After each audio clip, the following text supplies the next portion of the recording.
Hello guys, welcome back to another video. Good evening. Manchester City, of course, beat Bristol City 3-0 yesterday in the FA Cup. A fun game of football. Plenty to talk about, loads of things to talk about. And today I want to talk about 5 things that I personally took from this game. I did enjoy it. I genuinely really did. First thing I'm going to start with, of course, is this one in a minute. First, I would like to say quickly, please do hit the like button. Please do hit the subscribe button. Please do let yourself known in the chat as well. It's good to see so many people already popping on. Hello to everyone. Please hit the like button. Please hit the subscribe button. Hello to King Kaiser, Charlie and Kerwin. It was a fun game of football last night. You saw my match reaction. My voice just about hanging in on there right now. It's a tiring time in the McInerney household, but we are all good. Hello to Michael Grasso and Beppy and Lengen Sweet and Sebastian as well, popping into the chat. So last night, as always, there's loads of talking points, but I want to start with the one place I need to start. Hello to Jonathan as well. Phil Foden is key. Now, what I mean by this is, the way I feel about Phil Foden is that I think the best version of Manchester City only exists with Phil Foden on the pitch. I think City are at the best if Phil Foden is at his best. Now, of course, City still can be brilliant without Phil Foden, but I think he's such a special player. He's such a magnificent player, such an elegantly gifted player that he can only really, Man City only really benefit if he's on the pitch playing at his best. I love Jack Grealish. I love Riyad Mahrez. I really do. I think they're fantastic footballers, and Riyad in particular has done so many wonderful things for Manchester City. But I do think the ceiling limit of potential and ability and what he can bring on the pitch for Phil Foden, I think it's greater than either of those two. And that is not meant as a disrespect, but I just think Phil Foden is that good and that dynamic. And I'm talking about when he's at his best here, of course. Now, you could argue that other people have been more consistent this season, that maybe are better at their peaks or whatever. But down to consistency, for me, Phil Foden, when he's at his best, City are a better side. Now, I don't know where that means. Does he play on the left? Does he play on the right? I don't know. Does he play central? A false 9? I don't really care. But what I do know is that he needs to be on the pitch. Phil Foden is that good. He is that level of brilliance. And to me, we saw last night the signs of just what he can bring to Manchester City Football Club. We've been waiting and waiting for Phil Foden to reach that level again. Honestly, man. Honestly, he is so exciting. So exciting when he finds that joy in his football. Phil Foden is a street footballer, and I mean that in the best possible way. He's one of those guys that just loves to have a football at his feet. You can tell he just comes alive when he's playing football. That it means something to him. That the joy just courses through him, and he had this general joy to his game last night. Some of the touches were just silky fucking smooth, man. They were so silky, so beautiful, so wonderful. That's the kind of thing that you just love to watch football for. You really do. I mean, to me, that's what makes it really exciting. It is when you see him, when he's that confident, when he's that exciting, you see this kind of spark come out of him, man. He starts doing little things, like he flicks the ball this way, he tries his flicks, he controls the ball mid-air with the deftest of touches, the faintest of touches, he does all this kind of stuff, and he just starts driving at people and making things happen. And this is why that Manchester City, in the best iteration, in my opinion, they need Phil Foden, because I think we're just a better team. I think we're just a better team when he's at his best. Second thing I want to talk about is KDB. I should have put KDB's magic moments, really, shouldn't I? Not moments of magic. KDB is such a weird enigma at the moment. Sometimes he's absolutely terrible. And I think for 85 minutes of this game, he was pretty poor, if I'm being honest. And this is not meant to diss KDB. I fucking love the man. That man there, I love him. He's probably my favourite ever Manchester City player. But right now, he's a really weird mixture of really low lows down here. And then all of a sudden, his highs are straight up there as ever. But he's not really hitting this middle ground, which is either down there. He's like that. If you had a wave of his performance, it was just so up and down. But that's KDB in a nutshell. But the thing is, he's irresistible. You can't really deny that. I mean, when he does the things that he can do, he was involved in all the goals. The first ball, of course, to Mahrez. Mahrez with a lovely assist to Foden, but that pass was great. Then, of course, he played the key ball to Ake, which then opened up the pitch to end up with a couple of passes over to Foden to score the second goal. And then, of course, as well, he scored a wonderful third goal, 20 yards out, nonchalantly placed in the bottom corner. KDB has that ability to change the course of a game like that. And that's what makes him so special. Not everyone can do that. In fact, most people can't do that. So you can see why. Even when his form isn't at his very best, any manager, not just Guardiola, is so tempted just to keep him on the pitch. And they're right to, because he's too good not to keep around. Now, of course, what we need to do is hope that he finds his form. He's a little bit more involved in general. I thought his second half was better than his first half, by the way. But if we can keep him consistently involved and so on, and maybe he can sharpen his radar a little bit again, recalibrate that aim, because it's gone off a little bit, then we can have the world-class KDB that we know exists and get him back full time. Third thing, Ake right now is Manchester City's left back. I really feel quite strongly about this. I don't mind Bernardo doing this inverted fullback kind of thing. It's something that Guardiola has tried, and it sort of works to an extent. But right now, Ake is playing at a level that is so reliable. And ultimately, I think if Man City are going to win the Premier League, we're going to have to do it by not conceding goals. Because we probably will score a goal in most games. We probably will do. We've got Erling Haaland, De Bruyne, Foden. But Ake, man, fucking Nathan Ake, baby. What a fucking guy. Ake, he's just, as Michael's just said in the chat, he's so underrated, man. Like, and Kerwin said, it's his Ake season. It really is. Ake brings a solidity and a reliability to Manchester City that we need. Like, defensively, we need to lock that shit down, because it's our best chance to win the league if it's going to happen. And also, if we're being totally fair to Ake, man, like, he really is, like, starting to find a little bit of attacking form as well. Like, he's been involved in so much going forward, and as Jonathan's just said in the chat, quite timely, he's evolving, and I am sensing an Nathan Ake that's getting a little bit better going forward. Like, he's won a penalty recently, he's he's scored a goal recently, he was involved with a great run last night, of course, the Foden's second goal.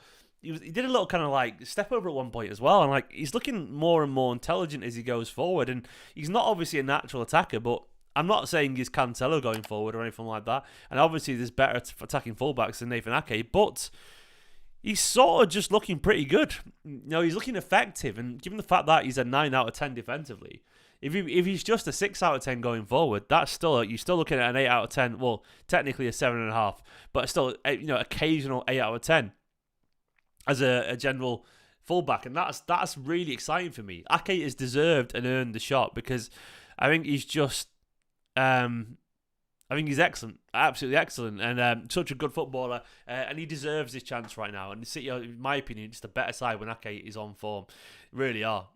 Fourth thing I want to talk about is Kalvin Phillips. Nathan Ake is the best example of why we should be patient for Kalvin Phillips. Now, let me just double check something here. Nathan Ake, in his first season at Manchester City, made 13 appearances across all competitions. 13. Let me see how many minutes that was. Let me have a look. Either way, one thing we do know is that Nathan Ake was tempted to leave Manchester City after his first season. Now, I'm not saying that this Ake's season is Phillips will be the same as Ake. But if we go back to his first season at Manchester City, he made, let's have a look, only 993 minutes for Manchester City, which is the equivalent of 10 whole games. A couple of Champions League games, one FA Cup game, and 800 minutes in the Premier League, which is 9 games. So basically, Ake barely got any time at all. Kalvin Phillips is a better footballer than what we've seen so far. Last night I thought Phillips was just fine. He wasn't terrible. He wasn't great. He started off pretty poorly, and then he sort of improved. He just isn't. So far, he's looked okay. And the thing is with Kalvin Phillips, if we look at his actual minutes, you know, Kalvin Phillips so far for Manchester City has had. Let me have a look. How many minutes has he had? He's had for City 294 minutes, which is absolutely nothing. He's not even played 3 full games. Most of them were just like 15, 20-minute appearances. So he's not even played 3 full games yet, Kalvin Phillips, for Manchester City. And most of them were bitty. How many appearances? Let's have a look. He's made 11 appearances. He's only played 55 minutes in the Premier League for Man City. 55 minutes. To me, Kalvin Phillips is a better player than what we've seen so far. But you've only seen 3 full games of football. And that's based over 11 games. It's been so bitty, so fragmented. And I admit he hasn't impressed yet. But we don't sign bad players at Manchester City Football Club. Some are better than others. But I don't agree with the idea that he's a poor footballer. I just don't. I think he can be better. And it might be that this step could be too much for him. But he's better than what we've seen so far. And I personally think that injuries have held him back an awful lot. Guardiola, of course, is famously cautious in that number 6 role. But so with Rodri being so excellent, we're potentially seeing, Phillips getting less game time maybe that he probably needs for him. And I do feel a bit for him, as Oliver said as well. Like, I feel a bit for him. Like, Phillips, maybe City get rid of him in the summer, I don't know. But I do think we've not seen anything close to the best of Kalvin Phillips yet. I don't know with sincerity if the best of Kalvin Phillips is good enough for Man City, but all I do know personally is that he deserves a chance to prove it. I don't think that's controversial, man. I don't think it is. I think it's fair.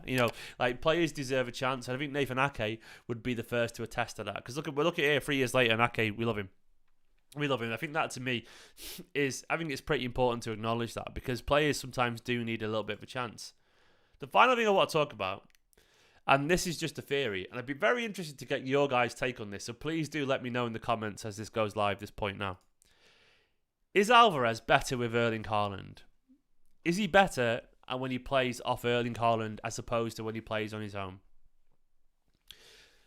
I don't know the answer to this, but the theory that I'm posing here is that I feel like Alvarez is very much great at being the man off the main man. I'm not sure if he is the main guy. Like, I feel like, personally, the best we've seen Alvarez is when he's buzzing around Haaland and buzzing around Foden and so on. Like he's a really good footballer, Alvarez. He's excellent. But right now, I feel like he's almost like he's great when he's just a little bit around. Haaland draws loads of attention. Alvarez drops a little bit deeper, links up a little bit more, and he's there feeding on the scraps. And there's nothing wrong with that, man. Like, I feel like, as King Kaiser just took the words out of my mouth, said, I feel like they complement each other. They do. I do feel like Haaland needs an Alvarez and Alvarez needs a Haaland, and I don't think there's anything wrong with that. That's not to say, of course, that Alvarez can't be excellent on his own. He can. He can be excellent on his own. We know that. But I think right now, as he's adapting to the Premier League and adapting his game, but I feel like, in general, when he's playing slightly off him, I think he looks more involved. And to me, I think it could be the key right now to unlocking both of them. Like, yeah, and I agree, they make space for each other. Like, for me, this seems something that I would consider. I think in general, I mean, look at Argentina. Like, we could talk about Argentina, him being the striker, but he was the striker playing off Messi. Let's be honest. Lionel Messi, the greatest player of all time, in my personal opinion, he attracts all the attention because he's Lionel Messi. And who was there to feed off the scraps? Julian Alvarez. And who attracts all the attention? It's Erling Haaland. And who is there to feed off the scraps? Julian Alvarez. Archel Firth says Alvarez is most like Muller, great at finding space and making runs for others. I agree with that. I actually agree with that. And I understand it potentially means no Kevin De Bruyne, but I guess I would see it as, okay, well, maybe Kevin De Bruyne plays too much football. I actually think Kevin De Bruyne does play too much football. Like, he's getting older, and like, I know he's not that old. KDB, he's 31 years old, 32 at the end of the season. But there are signs that he's slowing down a little bit. And he's played an awful lot of football so far, Kevin De Bruyne. Like, how much has he played this season? He's played 32 games already. He's played most of Manchester City's games, and I think KDB could sit out the odd game here and there, and I don't think there's anything wrong with that. And I think, especially when we play teams like Bournemouth, for example, like, rotate him every now and then. Like let's look at Manchester City's fixtures now. I'll go through City's fixtures. I'll talk about them now. Like, for example, City have got coming up in the league. Look, we've got Newcastle play Kevin De Bruyne, Palace probably De Bruyne, but then when you get to things like Southampton or whatever, or Brighton or Leicester, maybe Alvarez there or Fulham or something like that. I don't know. Maybe every now and then you sub De Bruyne off for Alvarez as another option, because I think that chaos that they bring together, I personally like. I think he's a good striker, but I think right now, He feeds off the space that others create. And I could be wrong with that, but it just feels that way to me. It really does. Yeah, I know we do that already, Xavi, but I'd say do it more. I would say probably slightly do it more. So that's how I feel. I'll go back to the first points. Phil Foden, to me, is key. Get him in the Manchester City side, you know. I really do feel like this is true. Phil Foden is too good not to be playing every single week if he's in form. Like, he's a key player. Like, he's as key as Rodri, key as Haaland, key as De Bruyne, key as Diaz. He's that level for me. I actually like King Kaiser's suggestion. Rodri, KDB, Gundo, Foden, Alvarez. Yeah, it's nice. KDB's moment of magic is very crucial, so we have to be patient. Maybe he needs a rotating every now and then. And of course, Ake for me is a left back for Man City right now. Phillips needs time, and I think Alvarez is better with Erling Haaland. How do you feel about those points? Is there anything else that I didn't talk about? Let me know. What should have been the 6th point? I'll let you guys decide what the 6th point should have been. And guys, I want to know, would you guys be up for me doing a podcast? Not on my own. It'd be with a guest, potentially. But it'd be separate to a Steam company. What I know if you guys would listen to it. I'd be curious to say, because I thought about it for a long time, and maybe a couple of weeks. I've considered it, and it's something I've wanted to do for a while. It wouldn't be in lieu of his Steam company. It'd be a new thing that'd be in addition potentially. So I thought about it. Me and a guest chatting about Man City. I feel like it could be fun. I'm chatting about it right now, and it's something I wanted to do for a while, to branch out and evolve a little bit, because I feel like there's some great City podcasts, and I feel like I'd like to add to that, personally think I could do, So, that's my thoughts there. But anyway, guys, thanks for watching this video. I am going to go and rest my voice because it is still going. I'm not sure you can hear it, but I feel croaky, man. Like, the whole household is ill. Like, I'm glad people like the idea of podcast. Michael, King, Beppe, glad that you like it, man. I think I'd be good at it. Hopefully I would do. Long form chats with someone that, a friend of mine. I think it could be good fun. It'd be free as well. It'd be free.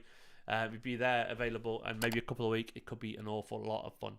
Guys, I'm going to love you and leave you. Thanks for watching this video. Let me know in the comments what you made of those points. Like this video. Subscribe if you're new to the channel. Up the Blues. You're all fucking awesome. Bye-bye.